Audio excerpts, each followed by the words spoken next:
Since he's been here, a listening tour throughout all of the interested parties and stakeholders of PC, and I can attest firsthand to that. I was one of the first ones that he called on to meet with, and actually he didn't tell me anything. He asked me what I thought, and I thought that was refreshing, and that's the way he's gone about this listening tour, speaking to more than 1,000 students, faculty, staff, alumni, and friends. He's engaged deeply with the student body and supported initiatives to further bolster the college's financial strength and overall vitality. His current focus at PC is on the unwavering commitment to students and their successes. He wants to build on the college's historic strength with a bold, distinctive, and galvanizing vision. You know, we all know about visions. Every time you have a change, you create a new vision. PC does have some continuity in its vision. It's accomplished many things due to great leaders we've had in the past, and now going forward, Dr. Vandenberg will galvanize that vision and make it bold and distinctive based on the elements that are at play at this time. He wants to partner with the Lawrence County leaders to accelerate growth and development. He wants to foster community building and inclusion on the campus and to facilitate the work of PC's talented faculty and staff. In the last 2 decades, he's had numerous accomplishments. He served just prior to coming to PC as Vice President for Advancement and Community Relations at Alma College in Michigan, where he planned and implemented a record-setting Our Time Is Now campaign that raised more than $125 million and generated more than 30 7-figure gifts to the college. Prior to that, he was Assistant Vice President at Albion College in Albion, Michigan, a position and he positioned the school to launch a $100 million campaign and oversaw a record $2.5 million annual fund. As Assistant Dean for Development and Alumni Relations at Indiana University School of Informatics and Computing, he helped launch the university's $3 billion bicentennial campaign. And along the way, while he was engaged in these activities, he won the 2019 John Gutzenbach Award for Outstanding Research and Philanthropy for Educational Advancements, followed by CASE. I'm sure that's a prestigious organization. I can't tell you exactly what that is. And now, talking about it more specifically, his education and then his family, he is a summa cum laude Phi Beta Kappa graduate of Alma College, and he holds a doctorate degree in higher education management from the University of Pennsylvania, a Master of Public Affairs degree from Indiana University School of Public and Environmental Affairs, with a concentration in nonprofit management and public policy analysis. Matt and his wife Melissa, right here in the front row, have 2 children, Jackson 8 and Sylvia 5, and they are lifelong Presbyterians. So at this time, please join me in a warm welcome for Dr. Matt Vandenberg.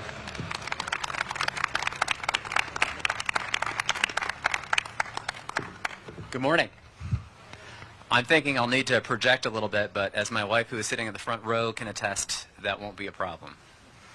It is so great to be here. Butch, thank you for that wonderful introduction. You know, I want you to know that Presbyterian College, your alma mater, is truly proud of you, your career successes, your civic leadership, and your service to PC as an alumni council member, as a member of the ROTC Alumni Council at PC. You are the consummate servant leader who embodies our motto, while we live, we serve. Thank you all for being here on this glorious day. It's sunny and bright and beautiful. We're in a gorgeous space. And I want to thank, in particular, Megan Regal and Daniel Alzuri and the Peace Center for hosting us all here today. And we are just grateful to be here on what should be a spectacular day for PC, for Greenville, and for the state of South Carolina. As David Bornstein, the author of the 2007 book called How to Change the World, observed, what business entrepreneurs are to the economy, social entrepreneurs are to social change.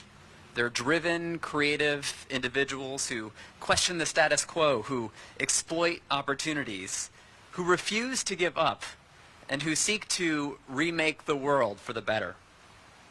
Bornstein's description of social entrepreneurs speaks directly to the type of servant leader that PC educates and propels successfully into the world.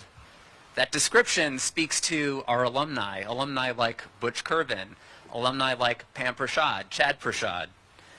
And now more than ever, that description speaks to the impressive qualities and traits of Gen Z, today's college-going students. Gen Z is one of the most empathetic, creative, and digitally savvy generations on record.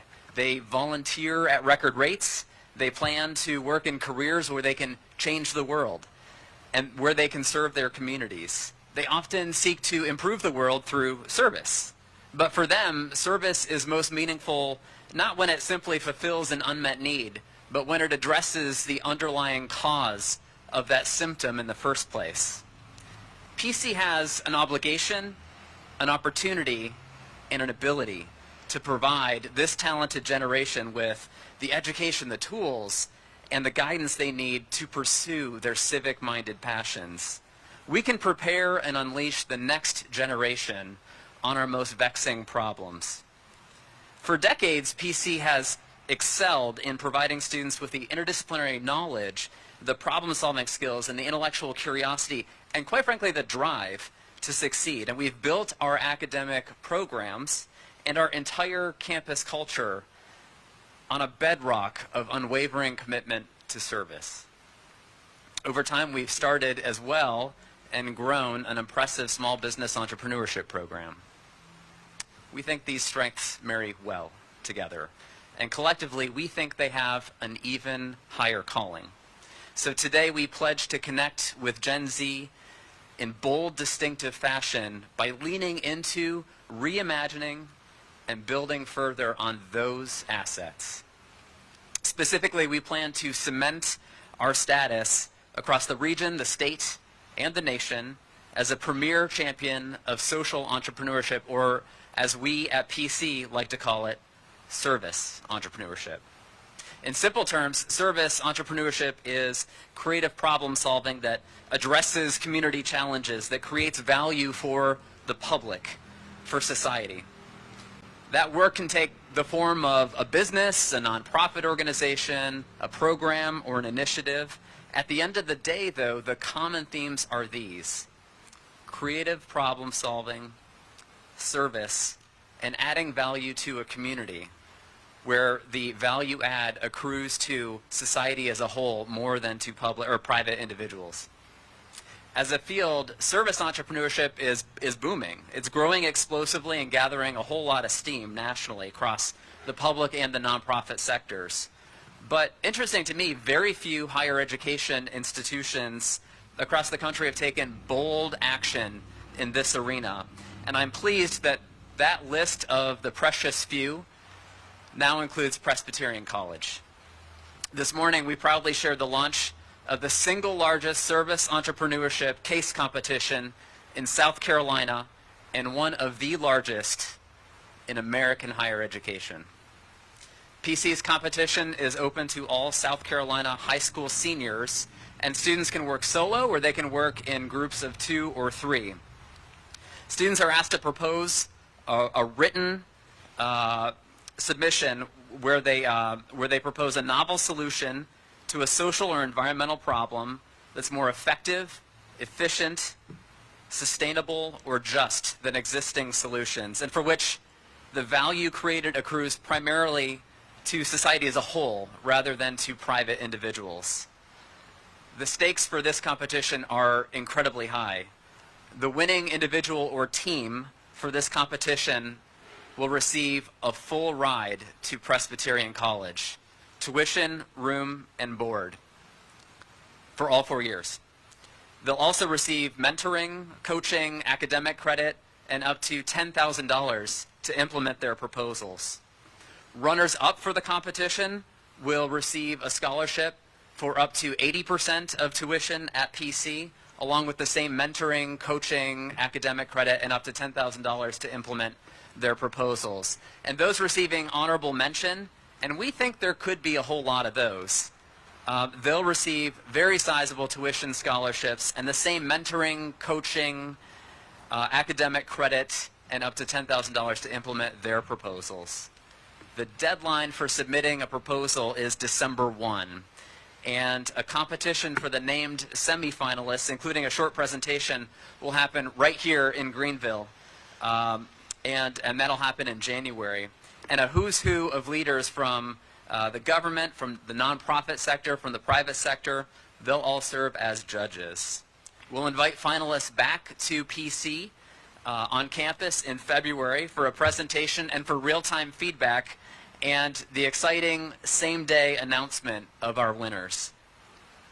We know there are many terrific opportunities for entrepreneurship, other great initiatives going on in the realm of entrepreneurship all throughout the state, and we are really proud to join the mix. We're also very proud to be the only higher education institution in South Carolina specifically charging high school students to create game-changing social, cultural, and environmental solutions.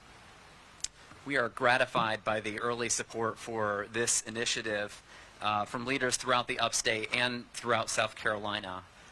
Our hope at PC is that our commitment to service entrepreneurship will add a valuable piece to Greenville's and the state's ambitious economic development agendas.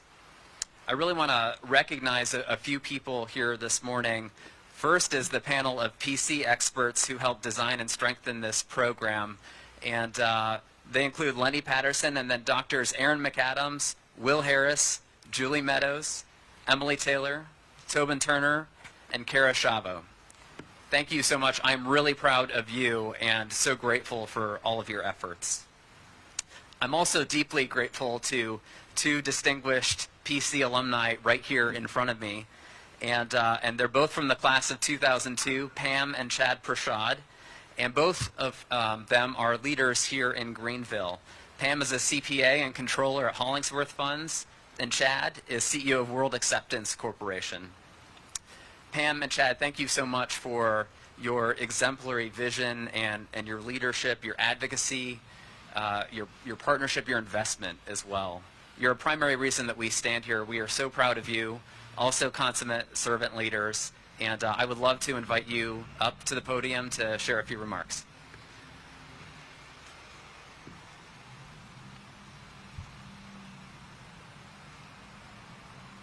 Thank you.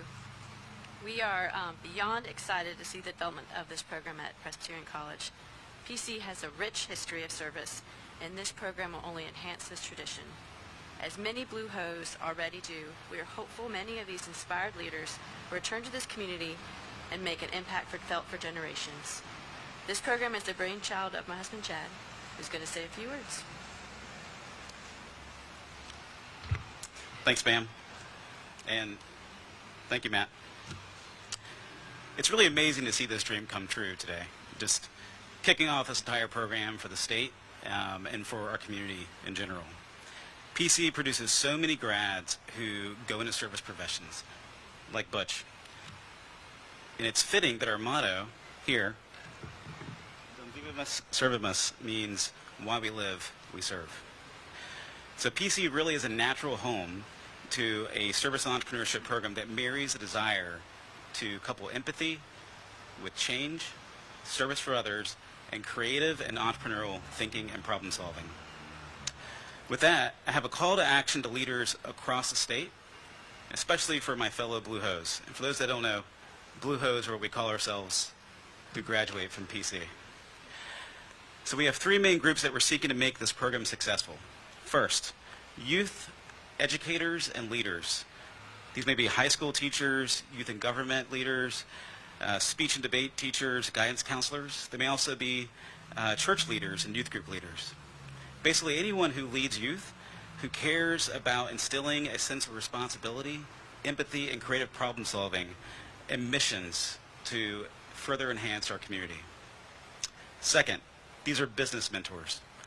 These could be entrepreneurs, they can be business leaders like myself or Pam, They may be currently in leadership, they may be retired. Basically, anyone who wants to create innovative and meaningful solutions and mentor young adults to really change how they think about social change so that all of our solutions in the future are based on the idea that we can actually solve this problem. And 3, local nonprofits. These are nonprofits who are looking for innovative solutions, and they're looking to change things up. Someone that we can come alongside and help them with their mission. But I'm incredibly excited the potential this program has to change the landscape of our community, but also philanthropy in general in the upstate over the next decade and beyond. So, thank you. And with that, I will introduce Dr. Burke Royster.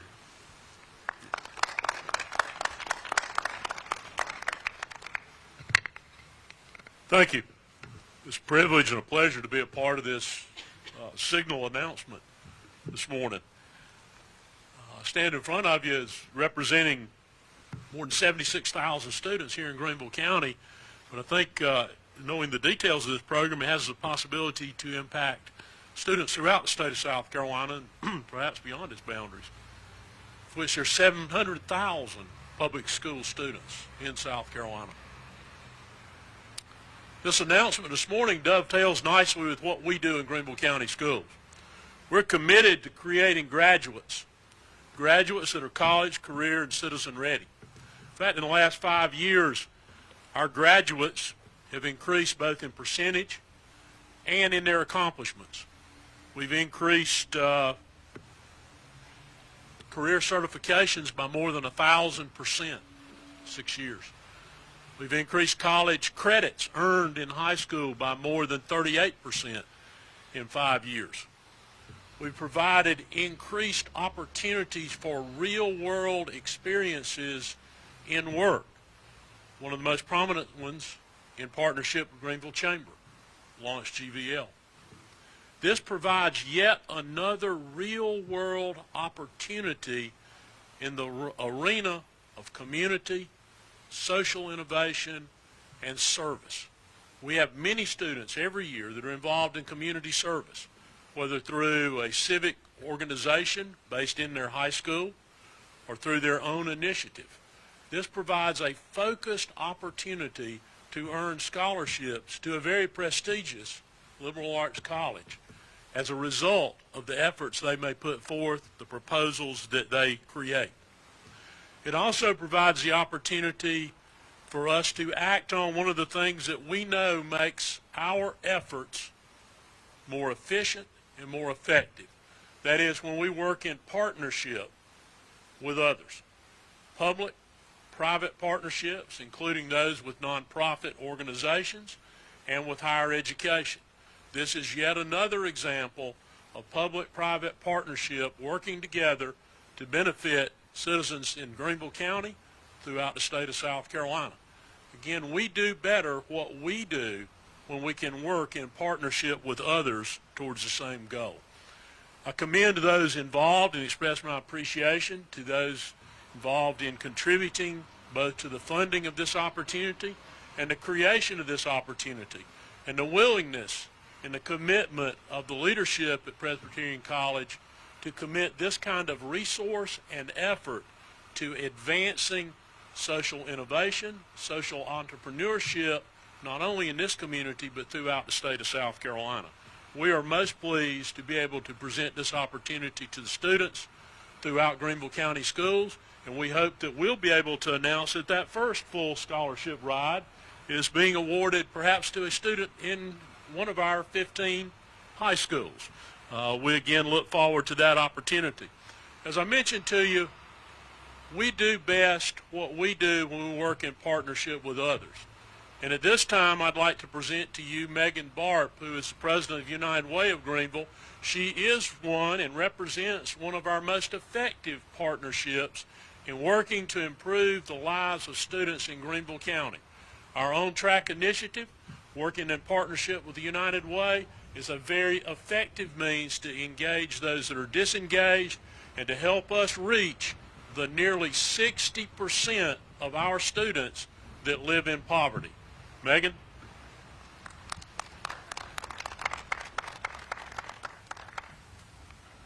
Thank you, Burke, and good morning, everyone. Good to see you. I think it's so appropriate that we're on this plaza this morning. There's a great sculpture of the Secretary of Education, Dick Riley, right over here, who served as Secretary of Education for 8 years. He is a living legend, former governor, as we know, and I think he'd be delighted. You see his quote there, "Education really matters," and I think it's so timely for this location of where we are today. Thank you, Superintendent Royster, for your kind words, and thank you, President Vandenberg, for your incredible leadership. I'm so excited to be here with you all today. We share in your vision and your commitment to invest in our young people in the upstate of South Carolina.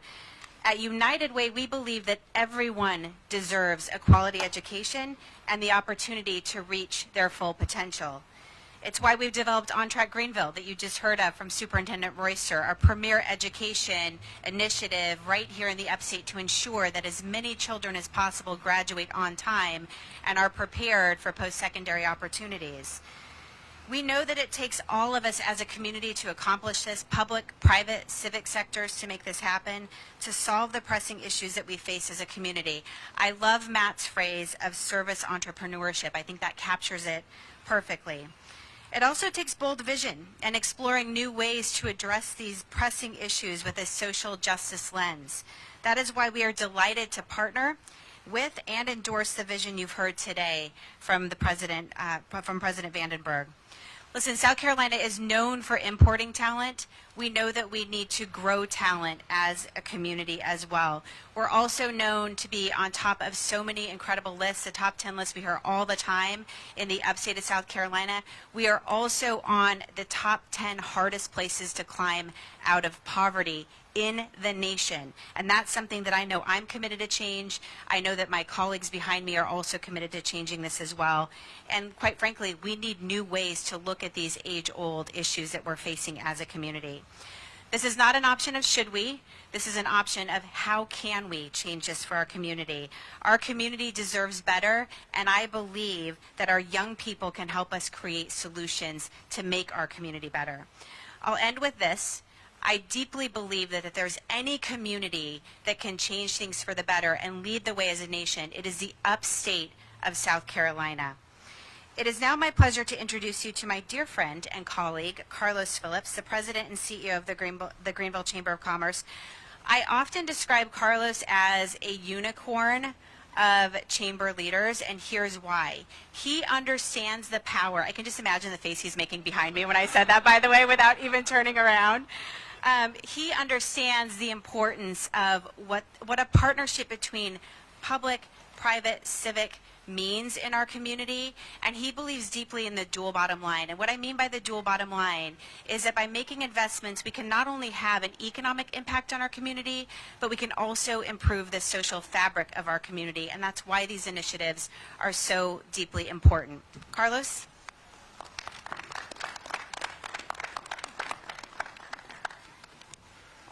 Thank you, Megan. Yeah, I was making one heck of a face back there behind you. I'm Carlos Phillips, President and CEO of the Greenville Chamber, and I am honored to be here today. I was also a bit nervous prior to my arrival here this morning. Usually my primary job is to guarantee good weather for these types of events. And you never know how the weather's going to turn out, but I think I did a pretty good job today, don't you? Wouldn't you say so? All right, thank you. All right, enough about me.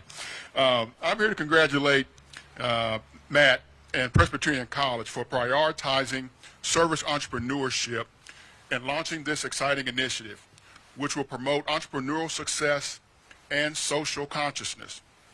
Service entrepreneurship encompasses the principle of entrepreneurial success that impacts society. PC's service entrepreneurship curriculum will complement the Chamber's current efforts to build an inclusive entrepreneurial ecosystem, which includes Next Upstate's focus on developing our innovation entrepreneurial ecosystem, and the Minority Business Accelerator, which develops our area's minority and women-owned business enterprises. PC's service entrepreneurship curriculum will benefit our region for years to come by building our area's entrepreneurial bench and strengthening our creative culture. As you all know, Greenville has long been recognized as a great place to live and visit, and PC's service entrepreneurship curriculum will bolster our standing as a great place to launch and grow a business as well. So today is certainly a great day, and this is certainly a great program. It is now my pleasure to introduce you to Senator Danny Verdon, representing District 9 of Greenville and Lawrence counties. First elected to the South Carolina Senate in 2000, Danny served as chairman of the Agriculture and Natural Resources Committee from 2007 to 2018. And in 2018, he accepted his current position as chairman of the Medical Affairs Committee. Senator Verdon.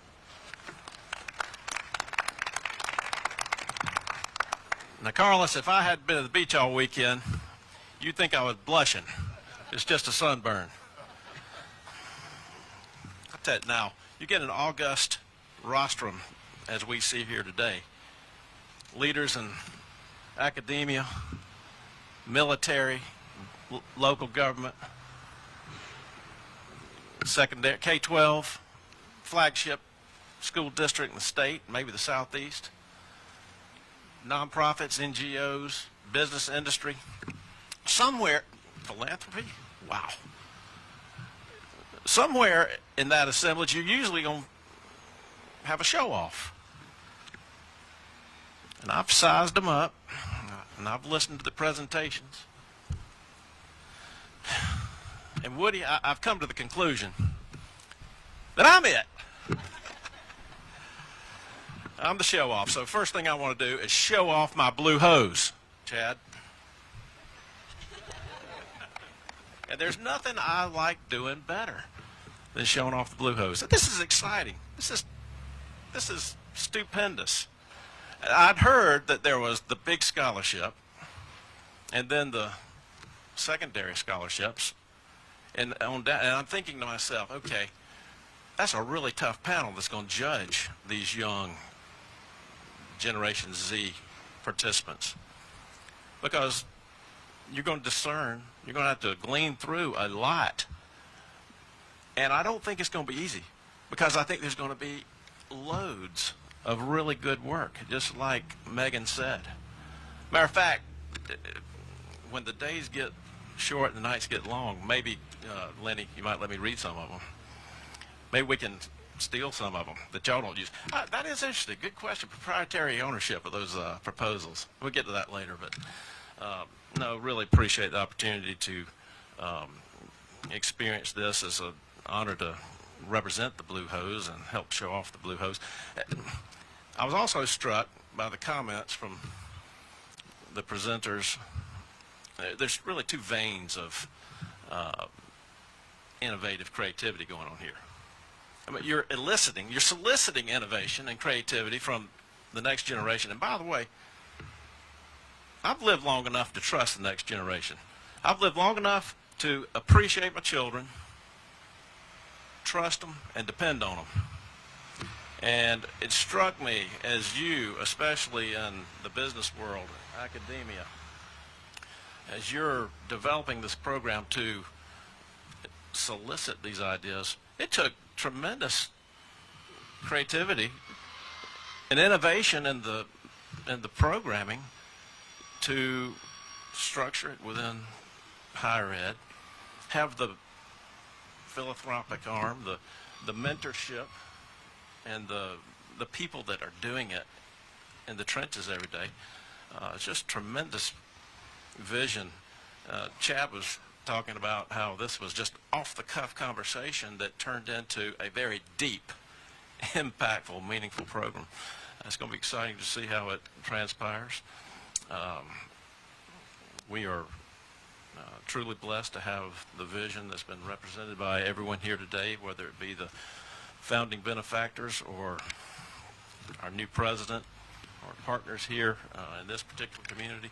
I see this impact going far and beyond the upstate. I can't wait to see. I don't want to get ahead of you, but I can see where there's going to be communities far in the field that are going to be calling Mr. President.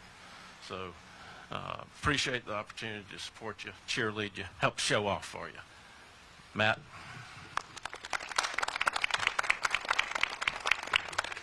Well, thank you very much, Senator Verdon, and thank you to Dr. Royster, Megan Barp, and Carlos Phillips for insightful comments, for your support, and for your incredible partnership, all of you. A couple of housekeeping items before we disband here. The stakes are incredibly high, but the barriers to entry are very low. And so I just want to echo a comment that Chad Prashad made, which was, please help us to invite high school seniors to participate in this competition. Entering a submission is absolutely free. There's nothing to lose. I understand that we have some information packets at the ready. We also have a new website that is live if you seek more information. One more time, I really want to convey my thanks to the Prashads, to our panel of professors at PC who have put this program together. I also believe that I will be available for a few minutes afterward for a little Q&A. And I think we have cookies and water, very extravagant, cookies and water at the ready as well for anyone who would like to stay afterward and have a few moments of conversation. For me, it's really inspiring to think about how the next generation of servant leaders are right now in high school classrooms. And all of us at Presbyterian College are really excited to provide those inspiring and inspired individuals with the opportunities and the resources and the support they need to pursue their civic-minded and high-minded at that passions. I believe that working as one community, we are going to create and unleash a generation of servant leaders who are going to tackle our society's most vexing problems, and that is an exciting proposition indeed. We embrace the chance to work together, all of us, to serve and advance Greenville and the great state of South Carolina. So thank you again. Thank you to everyone behind me and in front of me. Congratulations to all, and go Blue Hose.